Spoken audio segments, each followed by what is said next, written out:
Venezuela's tense airspace is rapidly on path to become a full-blown war zone as the United States dramatically heats up its pressure campaign against Nicolás Maduro's beleaguered regime, signaling potential military escalation in the volatile region.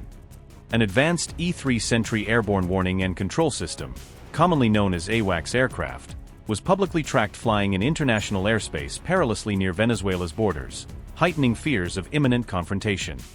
Flight Radar 24, the popular open-source tracking platform, detected the sophisticated aircraft operating close to the Venezuelan coast amid President Trump's aggressive public campaign to confront Caracas head-on.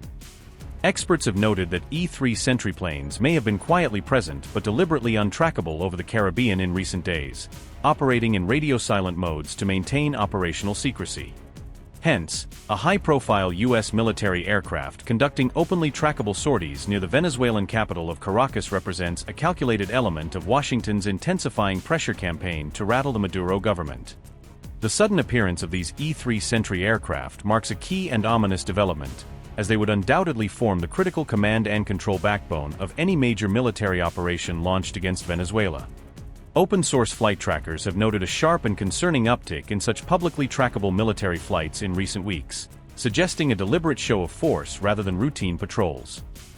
The flight tracker data also dramatically showed a U.S. Navy F-18 Super Hornet fighter jet making provocative loops deep into Venezuela's northern airspace, testing response times and defenses.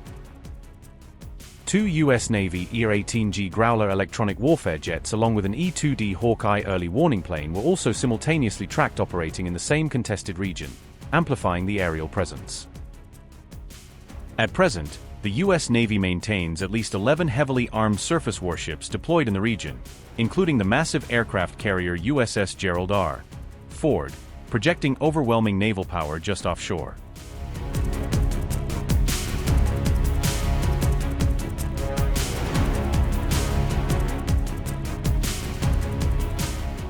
On December 18, President Donald Trump stated publicly that he remains open to formally notifying Congress before launching any potential attack on Venezuela, though without committing to prior approval.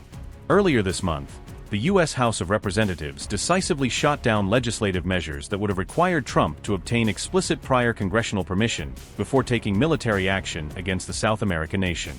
Trump's evolving views on congressional authority over military operations have notably unified Republicans in agreement while leaving Democrats staunchly opposed, deepening partisan divides on foreign policy. Mr. President, will you be seeking any authorization from Congress for any land attacks on cartels in Venezuela?